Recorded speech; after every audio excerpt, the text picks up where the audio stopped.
The other part that we must remember is that very often reform and outcome takes a long time. So if we believe that much of this is going to become a constraint in the long run, while India is clearly the rising global power, and I don't think in the next 10, 15 years we're going to see it slow down, irrespective of what we do. I think if we want to grow for the next 50, 70, 100 years, we must make sure that something is done about the 800 million people that we're talking about today on inclusive growth. And that's where it's important to handle society's most compelling problems. And in many ways, it's the agenda of inclusive growth. I'm talking about just one. It's about poverty, it's about health, it's about education, it's about environment. These four elements are going to increasingly drive the agenda for the years ahead. Sanjay did mention that we wished we were 15 and 16 today so that we could be part of this high-growth country. In many ways, I guess in some ways we're referring to the excitement of being young again and starting all over again. But in some ways, it is also the excitement of being able to see what lies ahead for a country if we just do everything right. The important thing about reform and change or everything else that we do today is that the outcome often comes years and decades later. So if the IIMs were set up by whoever it was, whether it was Nehru or whether it was someone else back then, it is important to understand that the effect was only received now. Can we afford to wait? We cannot. So technology, and Kiva is an example of technology, how microfinance has used technology, Freedom from Hunger, Water.org. These are just examples of how finance dovetails with social organizations to be able to increase skills and eventually create subsidiaries or create institutions that will create some kind of labor demand.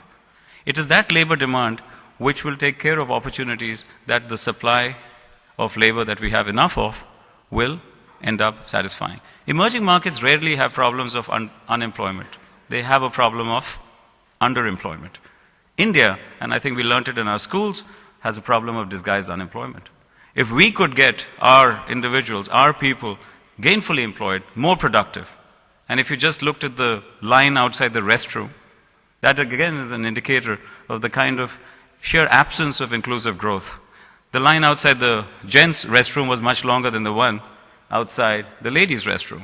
And the reason for sharing this example is it very clearly indicates the kind of split we had in the IIMs. Inclusive growth is also all about gender participation in the economy.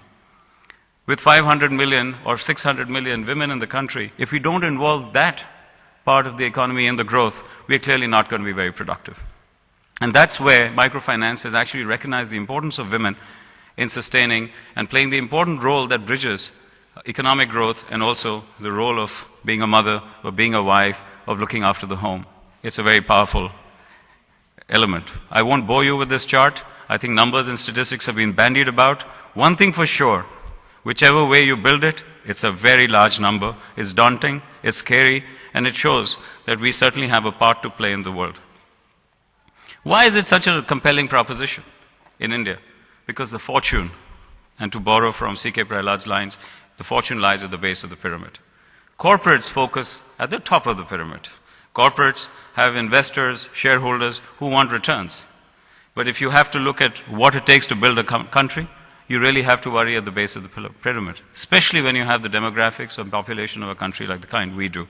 And clearly, there is an access to a lot of funding, a lot of government programs, and even failure of the government. The National Bank of Reconstruction and Development, which started the self-help group process in India years ago, took a lead, but it did not work. Money lenders ended up being more successful than what the government was trying to do. So the social mission of the government failed because money lenders were just better, they were more competent, they were faster, they gave doorstep service, and that's where the Grameen model of joint liability groups came in, where the focus was on the individual and was not on the group.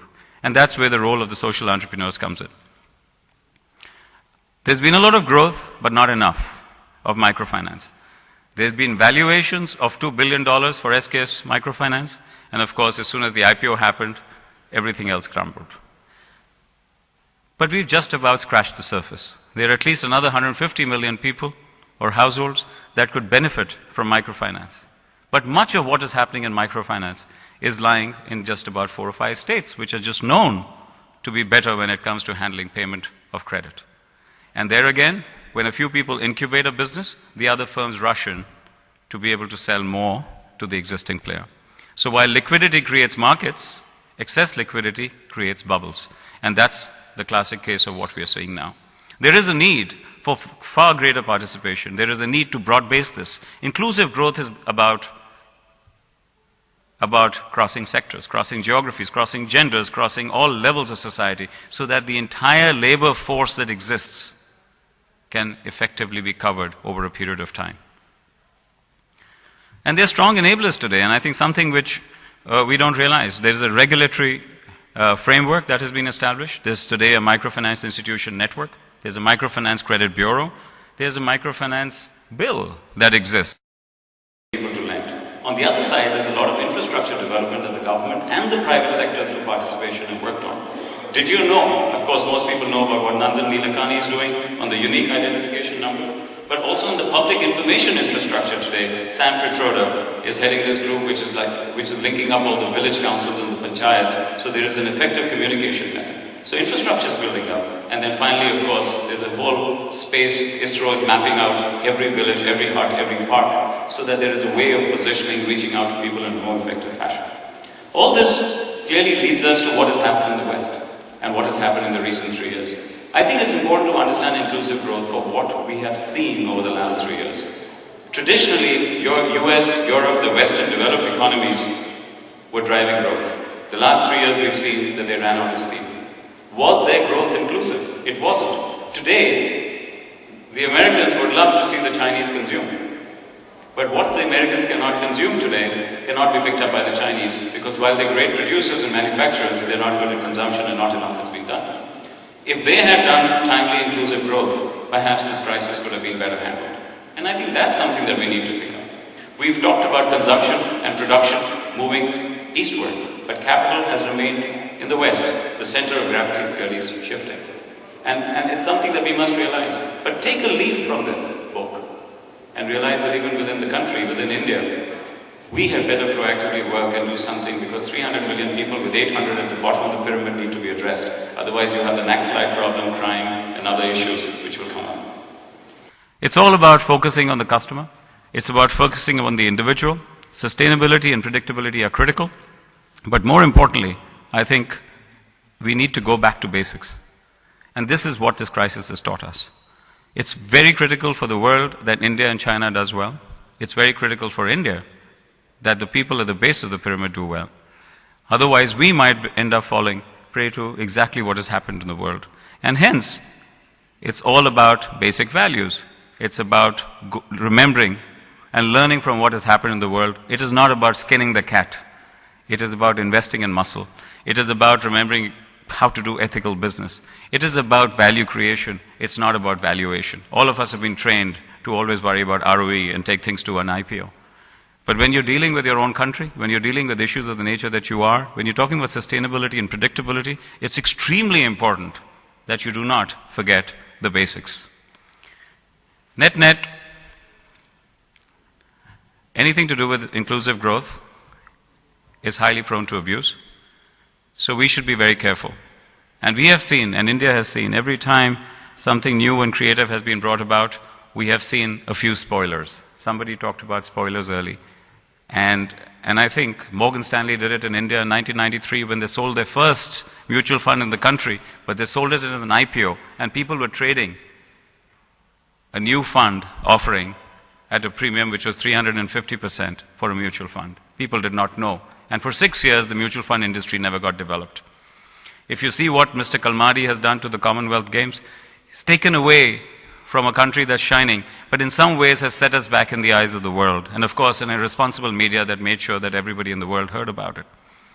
SKS Microfinance, in some ways, is probably created a complete danger for an industry that is so critical. It is too big to fail. The micro players can fail, but it is too big for India to have microfinance fail. It is too big for India's future and the world's future for microfinance to fail, because that is going to end up stimulating and creating the kind of growth we need. It is very important that we look at gradually reaping the gains. And by the way, not just for microfinance. Anything to do with micro benefits, anything to do with the lower end of the pyramid, it's better to be patient.